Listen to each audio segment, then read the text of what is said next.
Delighted to say that for the very first time in the Independent Republic, we have Katharine Birbalsingh. Katharine, welcome.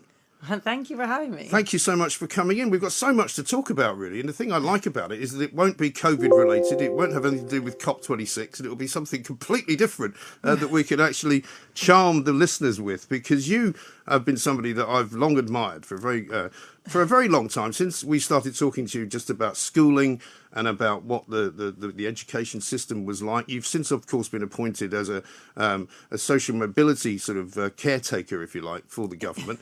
Tell us a little bit about how that happened and what you do for them. Yeah, well, I mean, it's only just started, but the idea of the Social Mobility Commission is that one kind of gives advice to government on things that one might think would help enable social mobility in the country.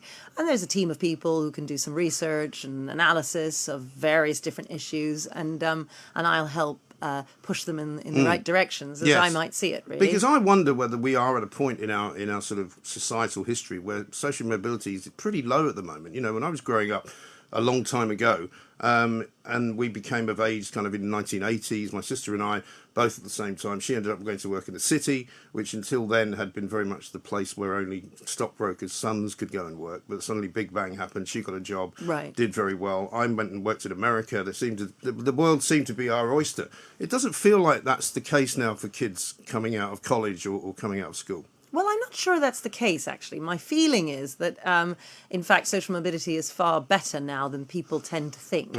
And that's the sort of thing that we can look at with the Commission and do some analysis to see whether or not my kind of instinct on that is true. Yeah. But wherever it is, however good or bad it is, obviously we want it to get better. And that's what's key. And the things that I'd like to look at really are, a big thing is education, obviously. I think that schools make a massive difference to children in terms of what they're going to be able to do with their lives and how many doors will be open to them.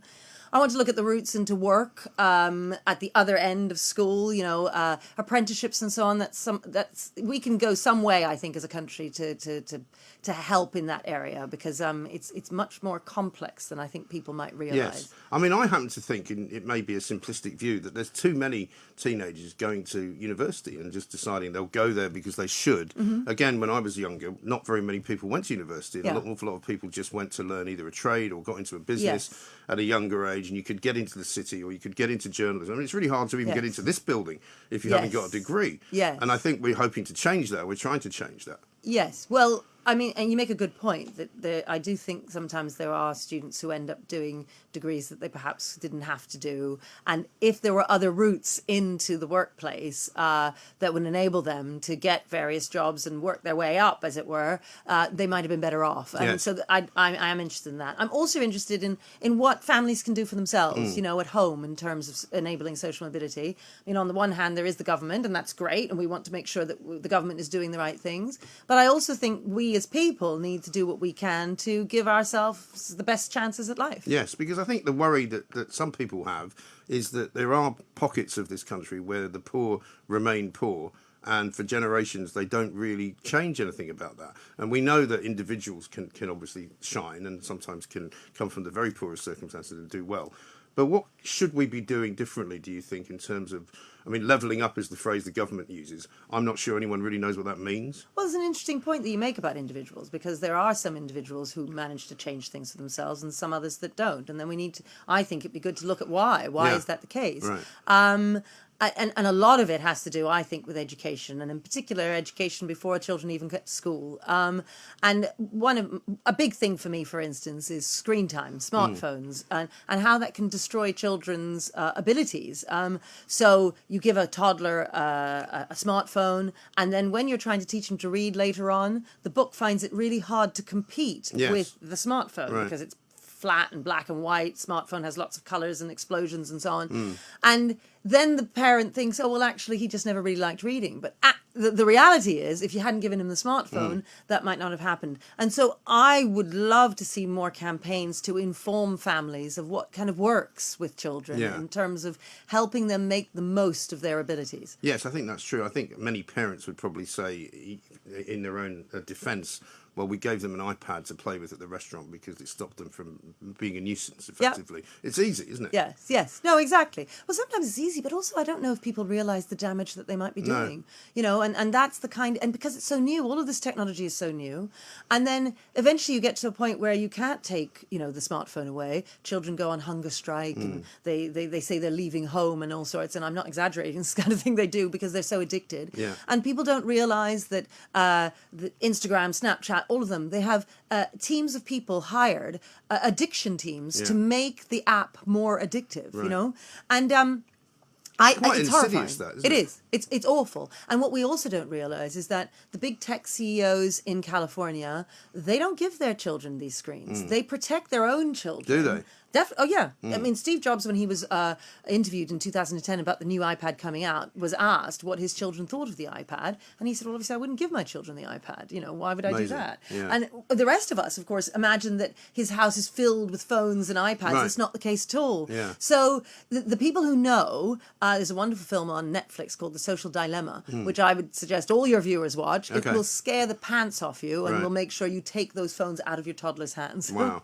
And what about in your school then? Do you have a no phone policy? Do you use Yeah. computers in any way, shape or form, like in terms of creative So uses? we will use computers, but phones are not allowed on the premises. But we go further than that. We do a lot of work with families to get the children to not have smartphones even at home. We sell brick phones so that the parent can still have the accessibility to their child, Right. be able to phone them and text them, but they don't have unsupervised access to the internet, which is just so important, especially Yeah. for the older children who then get involved with all kinds of people who you would not want your child to be involved with. Yeah. And the problem is you don't actually know that that's what's happening because they're doing it privately on their Yeah. phone and you have no idea. And I worry as well about the sort of stuff that goes on once the children become sort of adolescents and they get to become 12, 13, 14 years of age, and the way they interact with each other on the internet and on Snapchat and stuff, and the kinds of Exactly. pictures they exchange and all of that. Exactly. It's a very unhealthy world, isn't it? Well, and it's a kind of spiral downwards. Yeah. The language that they use, the kind of a behavior that then comes from that,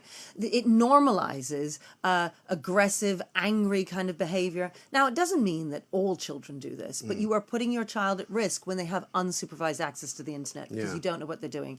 Not only that, but it destroys family time. It's very individual. You're just on it on your own. The thing about TV, while I'm not the biggest fan of television and children, I'd rather they did their homework, obviously. At least with the television, you sit around as a family and you can watch together. Yeah. With the phone, it actually breaks families apart. And I think in 50, 60 years' time, all of this will be very well known and we'll all have lots of books on this sort of thing. Yeah, It's I mean, just I've that it's spoken new. to sort of parental guidance counsellors and things who say, they have a basket at the front door and whoever Right. comes home, they drop the phone in Right. the basket and they don't Great. use it again Yeah. until they go back out again. Great idea. But it's easy to say, though, but is it easy to do? I mean, Very do you have how do you get the success rates that you get with parents? Well, we have a digital detox system at school where the children can voluntarily drop their phones off, and they can drop them for 2 days, 3 days. When they're coming up towards the GCSE exams, the children will drop them there for several weeks, if not months at a time. And people are kind of astonished by this, but because we're constantly talking about it, the culture at Michaela is very much one of don't break your brain, Right. spend your time on your homework, do this for yourself. Our sixth formers, again, they just they're able to drop the phone off and then concentrate on their A levels. And it's great if you get the buy-in from the kids. Yeah. And what parents really like is having that support from the school. Sometimes I think parents can be frustrated. Friends of mine, if I say, take the phone away from your child, and they say, yeah, but the school is asking us to use the phone. The school is asking us. And so I do think schools and parents, all of us have a part to play in here to try and help them be the best version of themselves that they can be. Yeah. And that's the thing that I really Right. want to be. Everybody has a certain ability level. Well, are we actually reaching those ability levels? Yes. And are all children being given those opportunities? Because in the end, it's all about opportunities. Because, of course, I mean, I always say to people, I went to grammar school when I was younger, and it's very difficult now to find grammar schools, apart from in Kent and Lancashire, I think. You're a fan of grammar schools or not really? I don't have anything against them. I mean, there are a couple of grammar schools near us. So actually, in many ways, we're secondary modern because Right. those kids go off, our children haven't, passed the 11 plus. Yeah, I mean, I'm not against them. No, but there are some educators who don't think that the exam regimens that we have are good for kids, that they put too much pressure on them. I mean, I think exams are a good thing. I don't know what you think has happened to the education system in the last 2 years, because clearly so many schools have been closed for such a long period of time. It's been very difficult. How did you manage that? Yeah, well, we did our Zoom lessons and we gave phone calls home and we did lots and lots to support the children. But it doesn't really matter because there's nothing can replace a good teacher in a classroom. Children need their teachers with them, holding them to account. And when I say holding them to account, you're able to test for learning right away in the classroom. Have they got it? Have they not? Oh, I'm going to reteach that. When you're on Zoom, that's impossible. Yeah. And you have no idea whether or not they're actually taking on board what you're teaching them. So huge losses happened over the pandemic, in particular for disadvantaged children, because obviously if you have... If you have a situation at home which can be more able to get you on top of the work and can support you, if the family doesn't speak English, well, very difficult. There are all kinds of things that will hold disadvantaged children back. But my position right now is we can all catch up. We can all work hard. If we were to take away screen time from kids and get the behavior right in our schools across the country, you'd be amazed at how quickly everybody would catch up. Yeah, right. And interestingly, you've spoken before about the one of the things that disadvantaged children don't need is to be told they're disadvantaged constantly, or to be told that they're somehow worse off and they've got less chance and they'll never get anywhere. Yes, that's absolutely the case. My position is, look, progressives like to talk about the obstacles in life, like racism and sexism and so on, and they may very well exist. I'm almost not interested. I mean, what's important to me is, are we maximizing our opportunities? Are we making sure we're taking personal responsibility so that we can deliver when we're in our lessons, so that we can deliver on those exam papers? I, too, believe very much in exams. It can show... It gives children something to work towards, and it helps them hone those abilities. I feel really sorry for the exam groups, both GCSE and A-level, who went through over the pandemic, because they didn't really have those national exams that they could work towards. And it means then that later in life, you learn stuff about yourself, how you learn, how to make sure, when do you work best, how do you keep on top of things, where do you get that resilience from, how do you get the motivation to keep going when you're down, all of that stuff is what makes people successful. Sure. And how you handle the stress of worrying about it as well, because if you don't have any stress as a child or as a teenager, you won't know what to do. And I think that's what we suffer from right now. I know an awful lot of young people who can't handle it. They just can't handle anything. Yes, and of course that comes from a very young age. And I think too often progressives can argue against exams, certainly when they're younger in year 1 and 2 and so on. They say, no, we shouldn't be testing children. But the fact is that in the private sector, children are tested all the time. They're at 7+, 8+, 11, 13. They've got these exams to get into various schools. So that means by the time they get to GCSE at 16, well, this is old just play. They test. know they've done it so many times before. And so I don't think we're helping anybody to protect them from these tests, because the fact is, in life, there are loads and loads of tests. And if you don't deliver that talk to the board in the way that you're meant to, well, they'll fire you. And so at school, what's great about school? It's your opportunity to be able to fail and then pick yourself up, fail again, pick yourself up, and to learn how to build that resilience so that later in life you can succeed. You fail now, you succeed later. But if you're protected all the time now, then you won't succeed later. And our job as teachers and as parents is to build them up, get that confidence. And how do you get that confidence? By succeeding at the various things you're doing. And you succeed by failing, picking yourself up, keep on going, and so on. And by taking chances, because a lot of people, again, are not prepared to do that on the grounds that they're worried they might fail. And you go, well, I've always been asked that question, aren't you worried? I used to be in newspapers, and when I got into radio, people were like, how do you know you're not going to fail at radio? And I went, well, I just don't think I am. I don't know. I'll just have a go, see how it goes. It's going all right. It's going quite well, in fact. But, as parents, we're always wondering what we should be doing more. There's always more that you can do. Yes. But at the same time, my 2 boys now, the younger 2 are 17 and 14. So they don't really want to see much of me at all at this point. No. And it's actually quite a struggle to get them to do anything with the rest of the family. Yes. But at the same time, I don't want to make them do that. And I want them to kind of branch out. I mean, during lockdown at one point, I actually said to the 17-year-old, why don't you go out and hang around on the street corner and drink some cider or something like you're supposed to?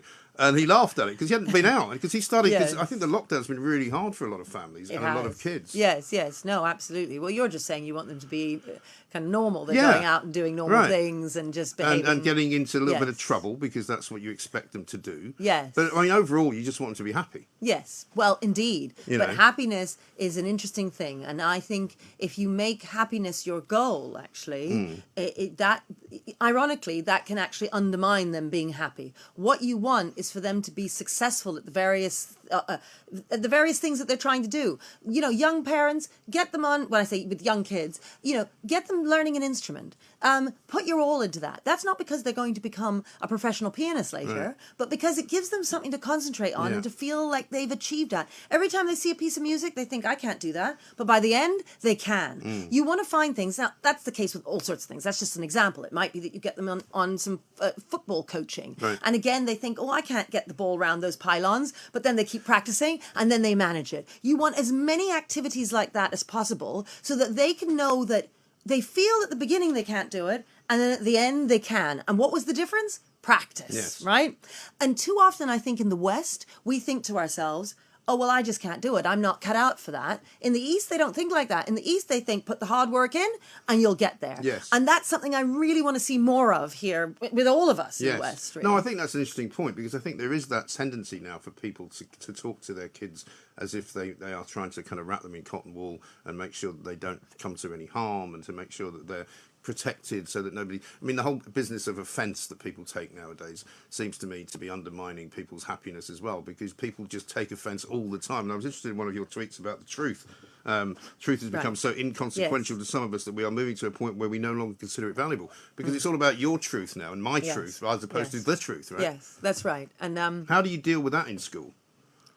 Well, actually, I think we do such a great job of getting our kids to understand right from wrong and so on. We don't, they get it. Our kids are so great. You know, you would love them. You need to come and visit the school. I will. And in fact, we get over 600 visitors a year visiting the school. They come and have lunch with the kids. They go on a tour, and you'll see lots of really excited children who love learning and who...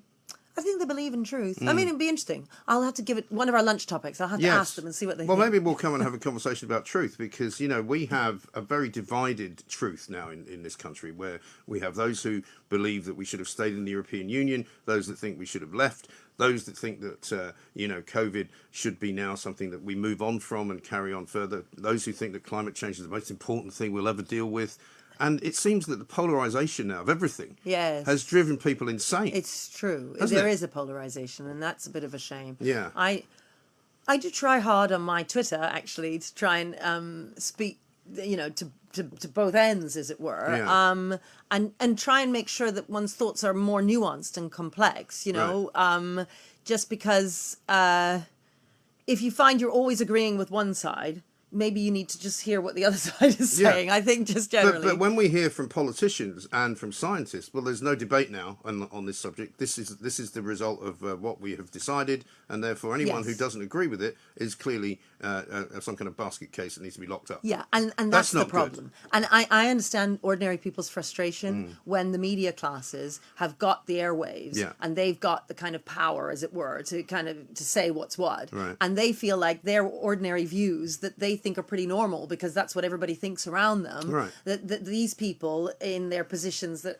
of power are kind of looking down on them. Yeah. And I get it. I get the anger. I do. I do as well. When you get some people that call into our shows who have just got ordinary lives, they've got not very much money, but they've got enough to get by. They're working. They're doing the best for their kids. Yes. They don't want to be bombarded all the time with how wrong their lives are and how privileged they are because of the colour of their skin or how underprivileged they are because of the colour of their skin. I don't hear it. Yes, no, and I get that. Although I am somebody who will bombard quite a lot on how to be a better parent or how to be a better teacher. Yeah, but as long as we call ourselves the Home of Common Sense because we like to think that that's what we teach people. Yes. It's not ideologically driven. Yes, people accuse us of being ideologically driven, but it's driven simply by just common sense. I said about Boris Johnson, it's travel day. Where everybody's supposed to be encouraged not to travel. So all the politicians have travelled to Scotland. And you go, well, that doesn't make much sense, does it? No. It's not really showing a great example to jump on a private jet when Yes. telling me not to drive anywhere with my children and make them walk to school. Yes. No, indeed. And I think that's a really good point about role models, that we adults need to be role models for children. Right. And that means that we need to not make ourselves into victims. We need to, when we fall down, pick ourselves up and keep on going. We need to try and take personal responsibility. We need to... Look, I know teenagers are hard, aren't they? I mean, we've got teenagers. Yeah. But I think you need to insist on them sitting around the dinner table. Oh, with we you. do. Oh, Yeah. right. Okay, No, great. we definitely well do that. done, you. Yeah, no, we definitely do that. But Right. they can't wait to get away. That's Well, not that's the problem. fine. No, we sit them down. We Right. make them discuss Good. the elements of the day. Good. You know, we make them talk. Good. Well, you because- say that as if it's obvious. It's not obvious, right? There are lots of families where that doesn't happen. And that's really, really important because they know you care about them. It's bonding time. Yeah. You get to talk about stuff so that they learn about the world. Of course, they're going to scuttle off afterwards. I mean, they're teenagers. Right. That's normal, right? Right. But great that you have that family time together. Yes, no, definitely. Well, listen, you're an absolute inspiration, Katharine. I'm so glad you came in. We could talk for hours, but I will Yes. come and talk to you some more Do at your come and school. visit us, yes. If you could give one piece of advice, and this is the hard bit, right? One piece of advice to parents listening to this now, going, what do we do to make our kids better? Loads and loads of reading. Minimal screen time. Okay, well, that's pretty straightforward. Katharine Birbalsingh, good luck with the government as well, because Thank you. that looks like a lot of treacle to clamber through.